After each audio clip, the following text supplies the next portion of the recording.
How you doing? Welcome back to Unity Grace News. This is your man, Pastor Charlie Caswell, right here with Shep Wilburn, a community leader that's helping launch in an awesome program, Operation Restart, through your organization. The name of it again? Neighborhoods Running Neighborhoods. Neighborhood Running Neighborhoods. This summer, you have incorporated a pilot program with some 20 young men basically working throughout the city.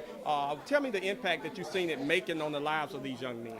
Well, first of all, the young men that we have all came to us because they were referred by either Shelby County Schools, District Attorney General, or someone, principal, guidance counselor, someone who thought that they could use a little help in terms of reaching their potential and doing better in school.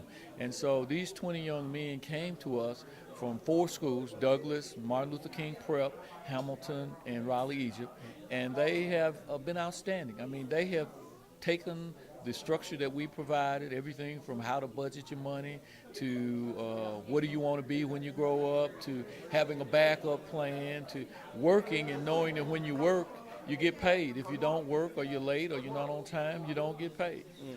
They have cleaned up around the schools they attend. They've cleaned up around some other schools, at least 10 schools now. And what they're learning is to keep their own neighborhoods clean. So they're getting community pride. They're getting a work ethic.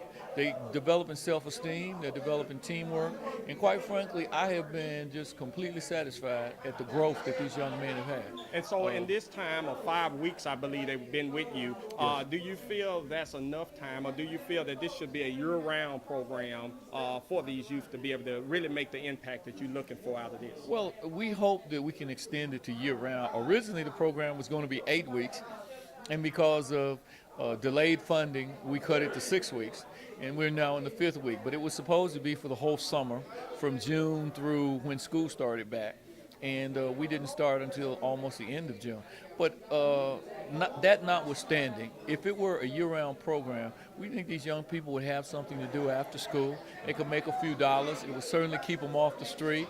They've gotten a bond with each other. Quite a few of them play football at different schools, so they know each other now in that way, and they know each other basketball. And this is how you hold down that turfism, right. where you know, different schools have problems with other schools. Now they know somebody at these schools.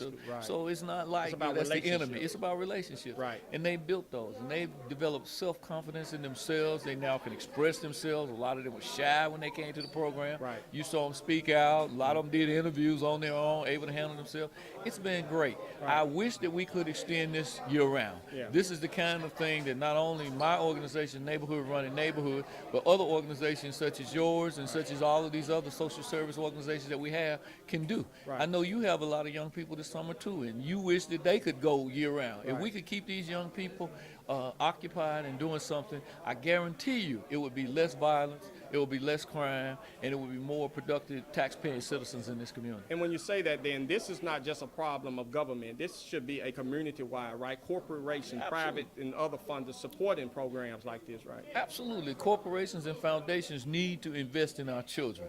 What we find is they invest in businesses coming in, they invest in arenas, they invest in things, but we haven't quite seen where they show the same interest in our young people and their futures. And I guarantee you that if we don't do something very soon, these young people are getting to the point where they're hopeless. They don't think anybody cares about them, and anybody that knows anything about life knows that a hopeless person is a dangerous person. Right. And we need to give them hope again, that this society cares about them, this city cares about them, that we who are older care about them, and we're going to help them reach their potential. As you heard today here at this press conference, how some of these young men aspire to be engineers, so they don't just think about taking over bridges, they're talking about building bridges. That's what Operation Restart did.